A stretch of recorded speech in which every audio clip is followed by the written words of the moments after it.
Rachel Holt had come to Eden Terrace to vanish, not to fight fires, literal or otherwise. After 2 decades coordinating emergency response across multiple counties, she'd seen enough tragedy to last a lifetime. When her younger sister passed away unexpectedly, leaving behind a modest single-story home and a daughter Rachel barely knew, she did what she had to do. She took the girl in, left her career, and moved them both into the sleepy, sun-bleached suburb, where the loudest noise most evenings came from sprinklers kicking on. Rachel figured she could blend in here. Wake up, walk the dog, make breakfast, help her niece with homework, and in the in-between moments, let her own mind rest for the first time in years. For a while it worked, but Eden Terrace, for all its carefully trimmed hedges and community bulletin boards, had a pulse beneath its stillness. And at the center of it, waddling from yard to yard in her oversized visor and custom golf cart, was Karen Sloan. Broad-shouldered, sharp-tongued, and a self-declared neighborhood coordinator for safety matters, Karen wasn't elected to any office. She simply acted as if she were. No one questioned her, not publicly. She managed traffic cones, issued handwritten reminders for parked cars or garden overgrowth, and even maintained a laminated map of the area with stickers she updated weekly, tracking what she called risk zones. Some residents laughed, some ignored her. Most avoided confrontation altogether. Karen was loud, persistent, and took offense with the ease of someone who hadn't been told no in years. Rachel noticed her the first week they moved in when Karen parked her cart in front of their house and stared for a solid 5 minutes before approaching. "Welcome," she said, handing Rachel a neon-colored pamphlet titled, "How We Keep Things Orderly." It wasn't issued by any city department. It was clearly homemade, stapled in odd places, some pages upside down, but the message was clear. Karen ran this street like it was her own backyard. Rachel thanked her and tossed it in the trash. She had no interest in drama, but it was hard to ignore the small things. The way Karen would linger a bit too long outside certain houses, as if waiting to catch someone breaking an unspoken rule. The way some neighbors quickly shuffled back inside when they saw her coming.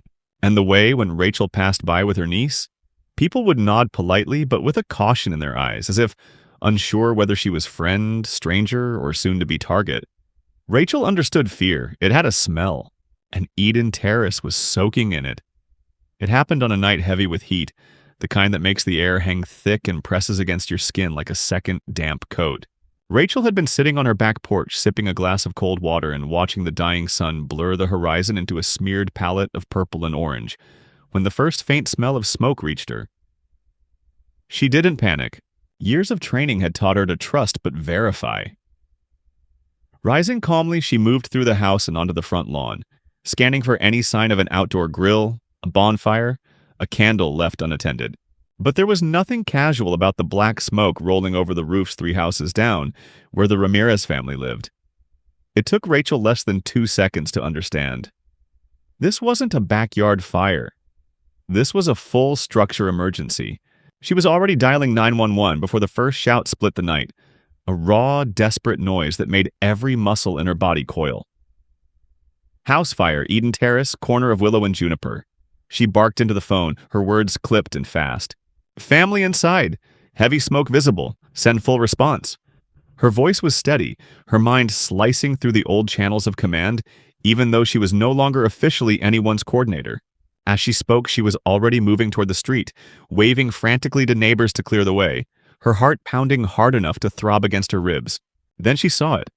The problem she hadn't thought to anticipate in all her years of disaster management. At the main intersection, right where the fire trucks would need to turn in, a massive construction dumpster sat squarely across the street, completely blocking access. And parked sideways next to it, lights blinking lazily, was Karen Sloan's beige electric cart.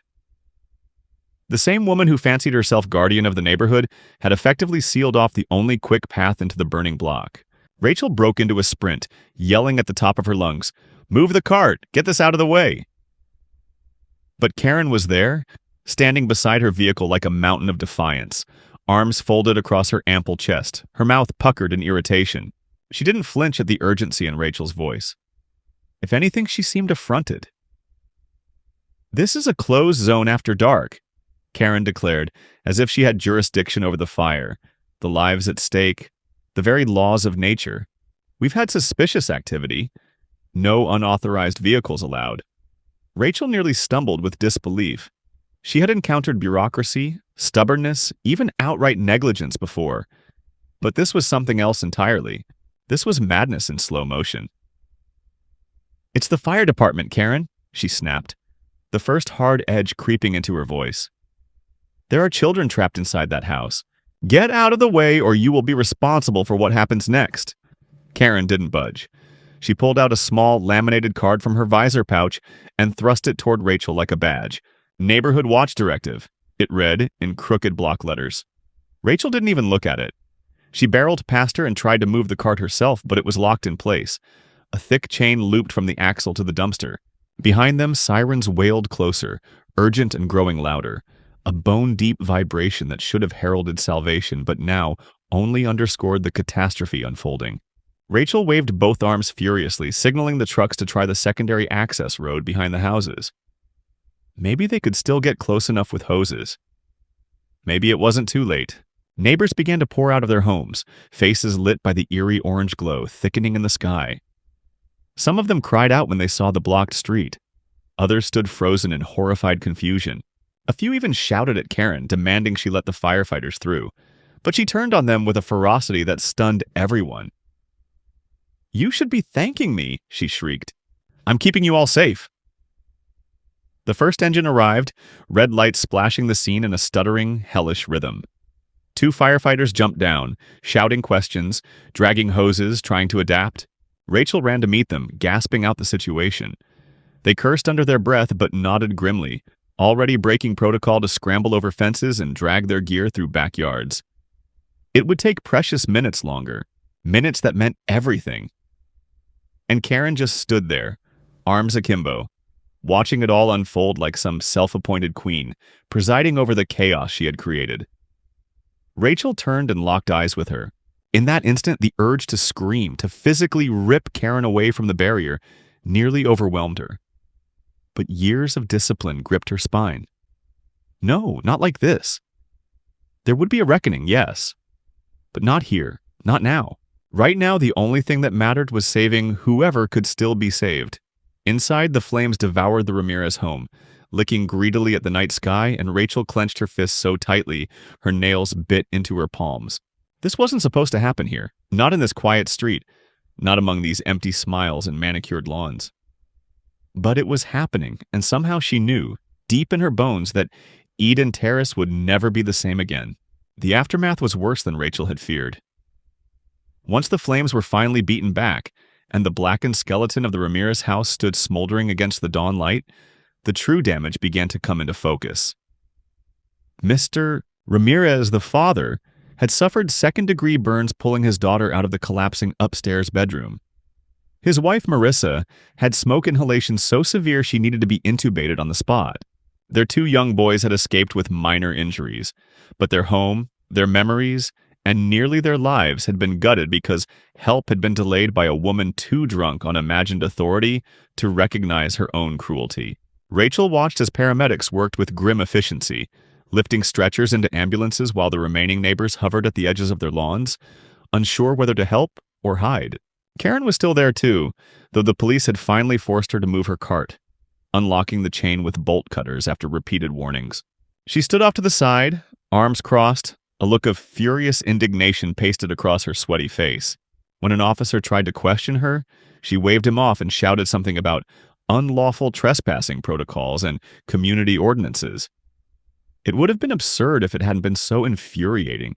The sheer density of her ignorance was matched only by her certainty that she was right, and Rachel could see it boiling just beneath the surface. Karen truly believed she had done nothing wrong. For a moment, it seemed like the police might simply file a report and let her be. The lead officer, tired, overwhelmed, pulled between triage and crowd control, was visibly reluctant to escalate things. Rachel felt rage simmering inside her. She couldn't let this slide into another story where bureaucracy swallowed accountability. Not after what she had seen. Not after what had been risked. She approached the officer calmly, carefully measuring her words. She didn't scream or accuse. Instead, she introduced herself by full name, cited her credentials, her 20 years coordinating emergency responses, and she explained, succinctly and factually, exactly how Karen's actions had constituted obstruction of emergency services, a criminal offense under county law. Her voice didn't tremble. She didn't appeal to emotion. She spoke in terms even the most reluctant official couldn't ignore. The officer's demeanor shifted. He asked Rachel to make an official statement right there on the spot, and she complied. Other neighbors, emboldened by her example, started stepping forward too. One by one, they described how they had seen Karen refuse to move, how she had verbally blocked efforts to clear the street, how she had wasted time arguing as the fire spread. The officer took notes grimly. He made a few radio calls. Backup arrived. 2 more patrol cars rolling quietly into Eden Terrace, their presence heavy as a storm cloud. Still, Karen refused to acknowledge reality. As the police approached her again, this time with a sterner tone, she puffed up like a cornered animal. She pointed fingers, shouted about her late husband, about her right to protect the community. She demanded a lawyer. She demanded that Rachel be arrested for defamation. The officers remained calm but firm. They read her the standard warnings. When she refused to comply, they moved in with professional efficiency, handcuffing her hands behind her back and guiding her, still shrieking, toward the squad car. Neighbors stood in stunned silence. Some turned away, unwilling to watch. Others simply stared, the grotesque spectacle unfolding only a few feet from their driveways. No one cheered. No one booed. It wasn't a movie. It was real and ugly and sad. As the police loaded Karen into the back of the cruiser, Rachel caught a glimpse of her face through the window. There was no fear there, only seething rage and the chilling certainty that somehow she had been wronged. It sent a shiver down Rachel's spine. She knew that kind of delusion didn't just vanish overnight. With Karen gone, the neighborhood didn't erupt into celebration. Instead, a hollow stillness settled over Eden Terrace, broken only by the distant hum of fire engines wrapping up their grim business. The Ramirez family was being treated at the hospital, but they had lost nearly everything. The streets were littered with ash, melted toys, bits of scorched insulation fluttering like toxic snow. The smell of burnt plastic and wood hung in the air so thick you could taste it. Rachel didn't go home right away. She stayed, walking the block slowly, checking in on neighbors, making sure the older residents understood what had happened and what would come next. She wasn't in uniform anymore. No badge, no authority. But old habits didn't die easily, and responsibility was a weight she carried without needing orders. She ended up back in front of the Ramirez house as the sun fully rose, casting long, brutal shadows across the wreckage. Someone had propped up a child's bicycle against the charred mailbox. The bright red frame was untouched by flame. A strange, almost cruel reminder of everything that had been lost and everything that by a few terrible minutes had barely been saved. As she stood there, one of the younger firefighters approached her. He was maybe 30, face soot-streaked, eyes bloodshot from smoke and exhaustion. He nodded at her with a kind of respect that needed no words. Then he said, hoarse but steady, "We lost 6 minutes because of that blockade." 6 minutes. Rachel swallowed hard. She knew better than anyone how much could die in 6 minutes. Dreams, homes, people. The firefighter didn't ask questions.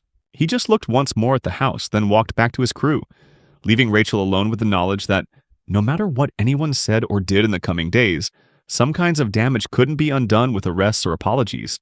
Behind her, Eden Terrace began to stir again. Dogs barked. Lawn sprinklers clicked to life. Somewhere, a coffee pot gurgled its morning song. Life moved on, blind and relentless, while Rachel stood rooted among the ashes, feeling the deep, awful certainty that a line had been crossed, and that nothing in this quiet, prim little neighborhood would ever quite return to the way it had been before. 2 days after the fire, Eden Terrace looked like a place trying to erase its own memory. Contractors arrived early to board up the charred frame of the Ramirez house, hastily hammering plywood over the skeletal window frames, while a city truck hauled away scorched debris in silence. The smell of smoke had mostly faded, replaced by fresh-cut grass and the overly sweet perfume of blooming hydrangeas. But the tension in the air remained, a cloying, invisible film that clung to everything. Neighbors spoke in softer voices, glancing often at the sidewalks, at each other, at Rachel when she walked by. The ones who had stood silent that night avoided eye contact altogether. Rachel wasn't looking for praise, and she certainly wasn't waiting for apologies. She'd seen what people did under pressure, how fear shaped them into something smaller than they thought they were. What disturbed her more was the collective retreat. How quickly most of them seemed to want the whole thing to be over, like it hadn't happened right in front of their eyes.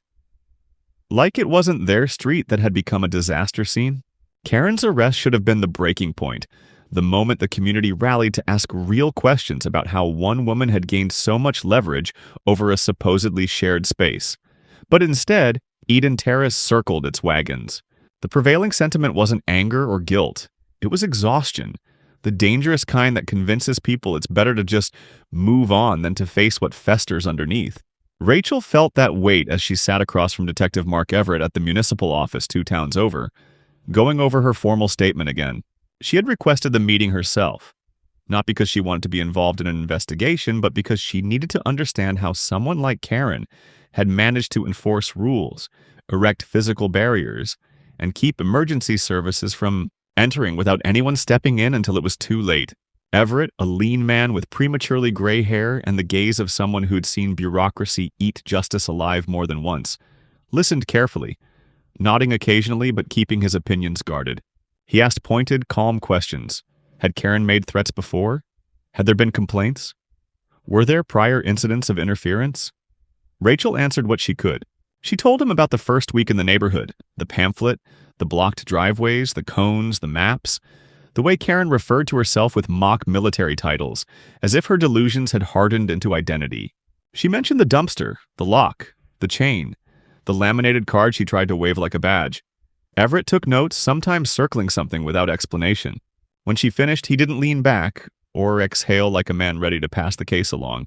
He simply said, "There's more to this." And Rachel felt her stomach tighten. Not in fear, but in recognition. Later that day, she received a call from a woman named Nora Glass, a legal consultant with the County Emergency Compliance Division. Nora sounded tired but driven, her voice clipped and efficient. She explained that Karen had previously filed paperwork claiming to represent a local emergency action committee, one that hadn't operated since 2008. That paperwork, though outdated and void, had been renewed 3 times using scanned documents and forged signatures, slipping through the cracks of overworked municipal systems that barely audited anything unless flagged. Karen had used it to request signage, redirect traffic, and obtain discounted safety supplies, all under the illusion of authority. It wasn't just a case of personal overreach, it was a loophole, and she had walked through it again and again while everyone looked the other way. Rachel sat in stunned silence as the facts lined up. None of them surprised her, not exactly, but hearing it confirmed with dates and files made the scale of the negligence feel suddenly massive. This wasn't a case of one woman with a power complex. It was a system that had let her thrive, because it was easier to believe she was harmless. That evening, when Rachel returned home, she found a small white envelope tucked under her door. No address, no name. Inside was a single sheet of paper, a neighborhood incident report form dated 2 years earlier, describing how Karen had refused access to an ambulance responding to a fall injury at a nearby house, citing suspicious circumstances. The resident, an elderly man with a heart condition, had later died in the hospital. Rachel read the form twice, the ache in her chest sharp and cold. This wasn't the first time, and now she had evidence. She didn't call the police. She forwarded it directly to Everett and Glass. No grand speech, no follow-up. Just a copy and a note. "This was left at my door. Someone remembers." As night fell, Rachel sat at the edge of her porch with her niece curled beside her, both of them quiet, watching as the empty Ramirez lot flickered with the light of nearby porch lamps. The street was silent. No children playing, no neighbors walking dogs. Just wind and shadows and a creeping sense that the neighborhood was holding its breath. She looked out at the road Karen had once blocked so completely and thought, not for the first time, that Eden Terrace wasn't a neighborhood anymore. It was a stage that had finally been lit, revealing everything people had hoped would stay in the dark. And now, whether they liked it or not, the real performance had only just begun. By the end of the week, the neighborhood had begun to split, not with shouting matches or picket signs, but In glances, in silence, in the subtle way people changed their routes to avoid certain driveways or took longer to respond to waves from across the street. Some homes started locking their gates during the day, something no one had done before. One afternoon, Rachel found that her trash bins, which she'd left neatly by the curb, had been pushed into the street and tipped over. Nothing was taken, just scattered, as if to send a message. She didn't need a note to know what that message was. Not everyone agreed with how she had handled things, and some still believed Karen had been doing the neighborhood a service. People don't like mirrors, especially when they reflect cowardice. Rachel ignored the pettiness. She had bigger concerns. After forwarding the anonymously delivered incident report to Detective Everett and Nora Glass, she'd received no direct updates, but she sensed the undercurrent of motion beneath the still surface of the investigation. City workers had quietly come through and removed every sign, cone, or barrier bearing Karen's branding. The fake emergency route-only placards were stripped off posts and tossed into the back of unmarked trucks. The county's legal department began an internal audit of the department that had approved Karen's permits over the years. Whatever was happening, it was moving, and for now, Rachel was content to let it run its course. What she hadn't expected was for the blowback to come from somewhere else entirely. It started with a letter taped to her front door, unsigned, with no return address, demanding that she stop interfering with community leadership structures and accusing her of inviting dangerous oversight into a peaceful neighborhood. It was written in careful cursive, the kind rarely seen in emails or texts. She took a photo of it and filed it away, then went to speak with her next-door neighbor, a quiet woman in her 60s named Barbara who had always waved but rarely spoke. Barbara invited her in, poured tea without asking, and, as they sat at her kitchen table, she confessed something that changed the trajectory of Rachel's understanding entirely. Karen, it turned out, had a small circle. Half a dozen residents who had benefited from her so-called watch system in ways that weren't publicly obvious. One had received help pushing through a property variance. Another had been tipped off before a city inspection about non-permitted plumbing work. A third had used Karen's neighborhood database to track the movement of a man she believed was casing houses for theft, though no report was ever filed. It wasn't just that Karen was feared. For some, she had become useful, a lever in a world where navigating permits, complaints, and property disputes could take months unless you had someone willing to bend rules, or simply rewrite them. Rachel left Barbara's house in a fog. She had seen power abused before, but this was more insidious. Karen had woven herself into the daily machinery of the neighborhood so deeply that cutting her out now meant disrupting routines, even benefits for people who had no appetite for disruption. That night, as Rachel sat at her desk reviewing the file of neighborhood documents she had compiled, her niece came in and asked why two kids at school had started calling her Snitch Girl. Rachel didn't answer immediately. Instead, she closed the laptop, pulled the girl onto her lap, and told her simply, "Sometimes when you do the right thing, people who don't want to feel guilty will try to make you the bad guy. But that doesn't change what's right." The next morning, Rachel woke to the sound of a municipal worker pounding a stake into her yard. A bright orange notice was nailed to it, citing a zoning violation for an unauthorized shed extension. There was no shed in her yard. She walked outside calmly, asked the man for his supervisor, and within minutes learned the complaint had been filed anonymously. She didn't argue. Instead, she called Nora Glass and reported the incident as potential retaliation. Nora sounded less surprised than she should have. "You're not the only one," she said. "We've had 3 similar complaints this week, all targeting people who spoke to investigators." Rachel could feel the escalation unfolding like a slow burn. It wasn't dramatic. It wasn't explosive. It was steady, procedural, and venomous. She began to notice other signs. The man across the street suddenly had a construction dumpster delivered, exactly the same kind Karen had used to block the fire truck. Another woman who had spoken against Karen at the informal neighborhood meeting found her garden flooded after someone tampered with her irrigation timer. Small things. Quiet things. But they painted a clear picture. Karen's influence hadn't vanished with her arrest. It had metastasized. Rachel responded the only way she knew how, with structure and facts. She began documenting everything, maintaining a private log, photographing oddities, logging times, dates, even weather conditions. Not because she was paranoid, but because she understood the power of being precise. She didn't tell her niece. She didn't tell the neighbors, but she made one more phone call, this time to a regional safety oversight committee member she knew from her former life. She requested an informal visit, not as a whistleblower, but as a private resident with serious concerns about procedural failures. The man agreed. A week later, a government vehicle rolled quietly down the street, and a man in a gray windbreaker knocked on her door, clipboard in hand. Rachel gave him coffee and sat down to walk him through everything. Not as a woman seeking vengeance, but as someone who had seen too many things go unnoticed until they became irreversible. The man didn't make promises. He simply listened. He took notes. And before leaving, he said, "This neighborhood has a paper trail most cities would envy. You've given us what we need. The rest is up to them." Rachel watched from her window as he left. Across the street, two men watched too. One of them was the neighbor with the new dumpster. The other had never waved at her before. Now he did.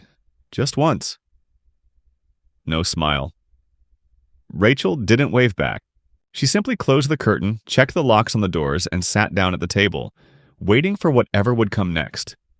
Not with fear, but with the stillness of someone who had been through fire before and knew exactly what to do when the embers started rising again.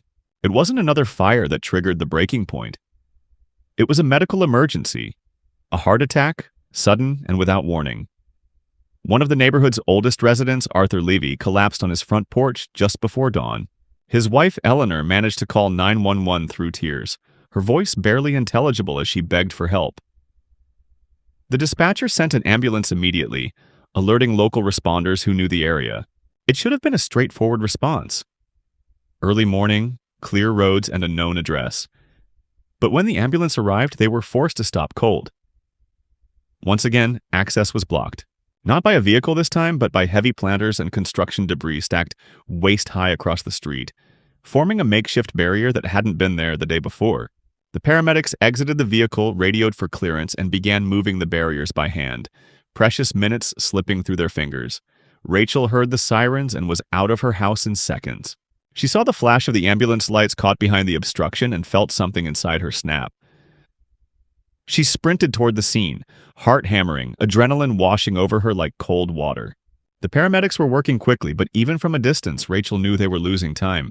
She ran to help, grabbing the edge of a planter and dragging it across the pavement with a strength she hadn't felt in years. Together, they cleared just enough space to get the rig through. The tires squealed as the vehicle surged forward, and the responders jumped back in to reach Arthur, whose pulse was weakening with every breath. Neighbors had started to gather, some still in robes and slippers, staring at the crude blockade like it had appeared from nowhere. No one had seen who placed it. No one claimed responsibility. But Rachel didn't need a signature. She knew exactly what it was. A message. A test. A threat. She didn't go back to her house. She followed the ambulance as far as she could on foot, then turned sharply and marched straight to the property where Karen had lived. The house stood quiet, windows dark, its front yard suspiciously pristine compared to the rest of the neighborhood. Karen was technically under a court-imposed restraining order, still awaiting her hearing, but someone had clearly maintained the place. Rachel circled around back and found the gate padlocked. Brand new. No visible cameras, no motion lights. Just the suffocating stillness of a place pretending to be asleep. Later that morning, when word spread that Arthur had survived but would suffer permanent heart damage due to oxygen loss, something in Eden Terrace shifted. There were no more letters in mailboxes. No anonymous complaints. Just silence. Rachel sat on her porch, staring at the empty street, trying to breathe through the weight of it all. Then the police arrived. 4 vehicles, slow and deliberate. They didn't use sirens. There was no show of force. Just a knock on the door across the street, a quiet conversation, and then handcuffs. Not Karen this time, but the man with the dumpster, the one who had never spoken to anyone until he waved at Rachel. They led him to the cruiser without resistance, while officers entered the home and emerged carrying file boxes, binders, and a tablet. Detective Everett called Rachel later that day, his voice low and tired. "We're looking at obstruction with criminal negligence, possibly conspiracy." Karen wasn't acting alone. She had help setting up the barriers. We've linked at least 4 incidents back to that house. including today's. He didn't say more, but he didn't need to. The next morning, Karen herself was brought in under court order for questioning, escorted by 2 officers from her sister's home in the next county. Rachel didn't see it happen. She didn't need to. She had stopped waiting for the spectacle. She only cared about the outcome.